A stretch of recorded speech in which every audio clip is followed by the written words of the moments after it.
The Kirikirish, most commonly known as the Wichita and affiliated tribes, are indigenous to the southern Great Plains, which now make up much of Kansas, Oklahoma, and North Texas.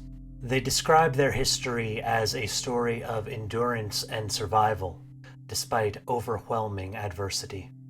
And while examples of this adversity are all too easy to find in the centuries since European contact, the traditional mythology of the Kirikirish tells a cycle of light and darkness, destruction and rebirth.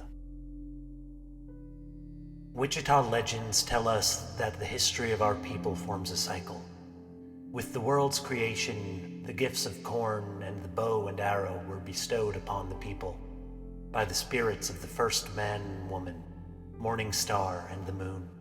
The cycle is complete with the days of darkness, when the earth becomes barren. Just as disaster seems imminent, the cycle begins again, and the world is renewed through new creation. This cycle is evident in a story masterfully told by Ahahe, a Waco woman living in Nebraska around the turn of the 20th century. Ahahe tells of a conflict between the Thunderbird and the water serpent, old enemies whose struggle is told in stories all across North America.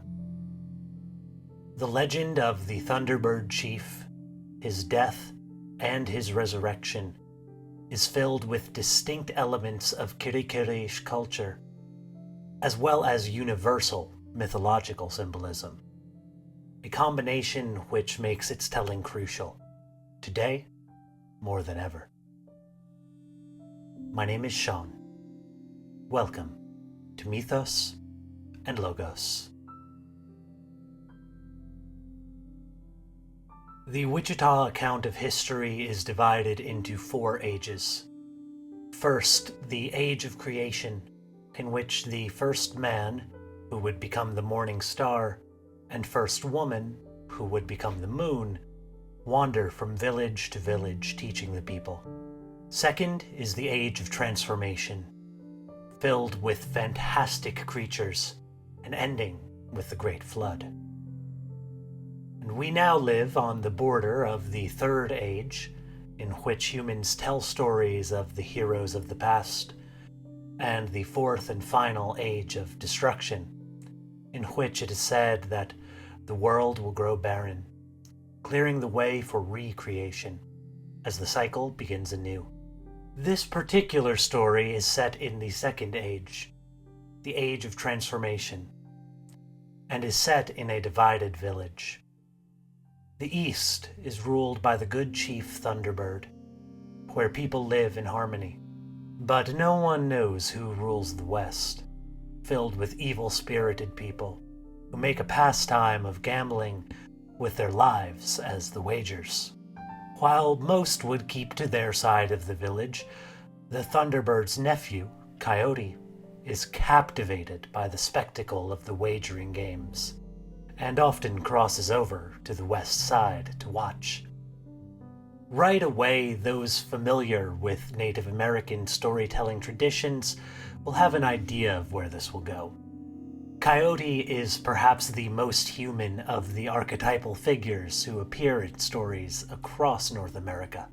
Like us, he is convinced of his own cleverness and ability to push limits, which brings him into trouble.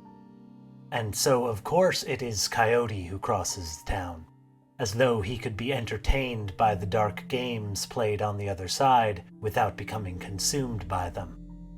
But Coyote's evil-spirited hosts always treat him well, and ask him one day to bring his uncle, the Thunderbird, along. And Chief Thunderbird repeatedly warns Coyote to stay away, that this is a good place to lose one's life cheap. Yet Coyote still goes, and still asks his uncle to join him, until one day, Chief Thunderbird relents. All right. If you think the fun is more for your advantage than for mine, I will go along with you to see the game. The coyote began to think that there must be some danger. He said to his uncle, "What do you mean?" The Thunderbird said, "You will see, and you will wish that you had never begged me to go along with you to the hand game." The hosts celebrate when they see that they have finally lured Chief Thunderbird into their lodge and give him a reserved seat in a place of honor. Thunderbird watches, not entertained, while the evil-spirited people gamble their lives away. And Coyote grows nervous at his uncle's stern silence. When the games end, Thunderbird gets up to leave, but he cannot get up from his seat. The wet ground below him collapses as his seat begins to rise, revealing itself to be a great water monster. As the monster drags the Thunderbird to a deep lake, Coyote panics and cries for his uncle to fight, but the Thunderbird does not strike back. There were a great many of the people who followed the monster to the shore to see what it was going to do. The Coyote was right by the side of the monster, talking to his uncle and saying, "You have great powers. Why do you not free yourself from the monster? You can do it." But the Coyote was then told that it was all his fault that he had lost his uncle.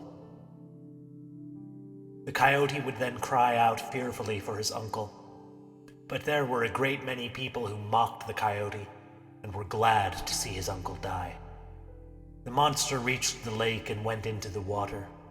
He went down to the bottom of the lake instead of swimming, and they kept going down and down.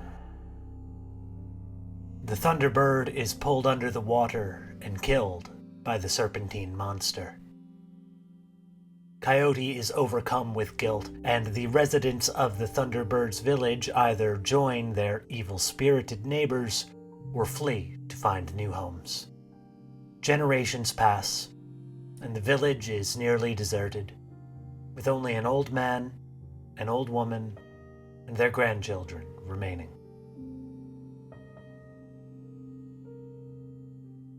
The grandchildren, 2 young boys, spend their days venturing through the abandoned lodges, searching for anything valuable that had been left behind, and hunting for birds on the shore of the deep lake. But when the boys are on the lake shore, they hear more than the familiar calls of birds. They hear a voice, singing a melody. They try to follow the sound to its source, but cannot find it, so they return home and tell their grandparents about the strange song. Their grandfather thinks for a silent moment and asks the boys where they heard the singing. When they tell that it was by the deep lake, their grandfather tells them the story of the Thunderbird, the great chief of good character, who was lured to a lodge where evil-minded men bet their lives on the hand game, was taken by the water monster, and was drowned in the deep lake. It must have been the Thunderbird that the boys heard, for as long as even the smallest piece of flesh remains on the great chief's bones, there will still be life in him. The boys' grandfather teaches them how to stack wood to build a fire on the lake shore, heating rocks and throwing them in the water. The boys return the next day to find a dry lake with the corpse of the water monster at the bottom. With their grandfather, they cut up the beast and search through the bones of the Thunderbird and find a small piece of flesh remaining on one finger. They take the bones back with them, and grandfather arranges them in place inside a small grass lodge that grandmother builds. When they have finished the preparations, grandfather sets the lodge aflame. 4 times, one for each direction, as well as 1 time for each age in the cosmic cycle, he calls out, "Thunderbird, get out of the lodge, it is on fire!" And at the final call, the Thunderbird rises from the flames, resurrected. The Thunderbird's first concern is for his people and where they had gone. The grandparents tell how the people went away, some saddened and some happy to learn of his demise. The Thunderbird then brings the boys on the hunt, bringing back food, while having the elders spread the word of his return. With the Thunderbird's guidance, the boys become legendary hunters who would never return without a feast.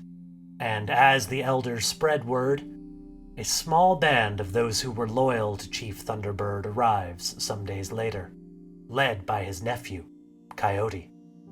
Coyote is overjoyed at the return of his uncle, and the Thunderbird does not punish Coyote, but rather gives him a place of honor, serving as the village's second chief. Perhaps Coyote suffered enough in his guilt, or perhaps having learned his lesson, he is now able to guide the village at his uncle's side. In either case is the mystery, that through the Thunderbird's death and resurrection, even the foolish Coyote is raised up. The death and resurrection of the Thunderbird presents a universally applicable symbolism alongside depths that can only be reached with understanding the traditional Wichita view of the world. Like the two villages, our societies and our own minds are split between forces which are happy to be led by the virtue personified in Chief Thunderbird, as well as the evil-minded forces who scoff at the idea of a life lived in service of something greater, alongside those who, like Coyote, cross between the two realms. The Thunderbird's resurrection is a testament to the lasting power of timeless virtues which can never be eliminated. There's a place for the young and the old in restoring what is truly good, for the young to hear and take up virtue's call, and for the old to recognize the song that the young hear and teach them how to act on it. And another level of meaning appears when the story is approached with the traditional cycle of birth, destruction, and rebirth in mind. The death and resurrection of the Thunderbird is indeed a microcosm pointing toward the death and rebirth of all creation. And as we have discussed, the Kirikirish of today have experienced the heights and depths of this mythological cycle in a very historical sense. When the Waco woman Ahahe told her story over a century ago, it was already believed among the Kirikirish that the world was nearing the end of the Third Age, in which stories were told, and transitioning into the Fourth, the Age of Destruction. Animals were beginning to disappear, and the Kirikirish themselves had drastically declined in numbers following European contact. And over a century after Ahahe told her story, it's hard not to see this cycle in action through another Wichita woman. In 2016, Doris Jean Lamar McLemore, the last fluent speaker of the Wichita language, died in Oklahoma at the age of 89. A prayer service was held at the Wichita Tribal Community Center, and her nephew asked the world to say a prayer for the Wichita tribe. But in the cyclical Wichita view of history, every age of destruction is followed by a new creation.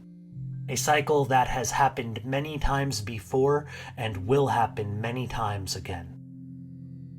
And like the Thunderbird, as long as the smallest bit of flesh remains on the bones, there is still life. For 40 years, Doris Lamar worked with the University of Colorado to document and preserve her language. And as we have a photograph of Ahahe and the written stories in English that she shared, we have videos and recordings of Lamar speaking her language. Hiki atske tiitisha kirikirish atske rakwashta. Awakatsi and sake atske natkwashtaki. Indeed, though they are now gone, we can still hear these women's voices. And in 2018, the Wichita Tribal History Center was opened in Anadarko, Oklahoma, to share history and culture, and is open to all. If this is indeed the age of destruction, The seeds of rebirth are already being planted. The Kirikirish are not the only people that have been to the brink, and we all have traditions dear to us that we wish to preserve. The story of the Thunderbird's death and resurrection shows us how. For elders to teach the young, and for the youth to listen and to recognize the call.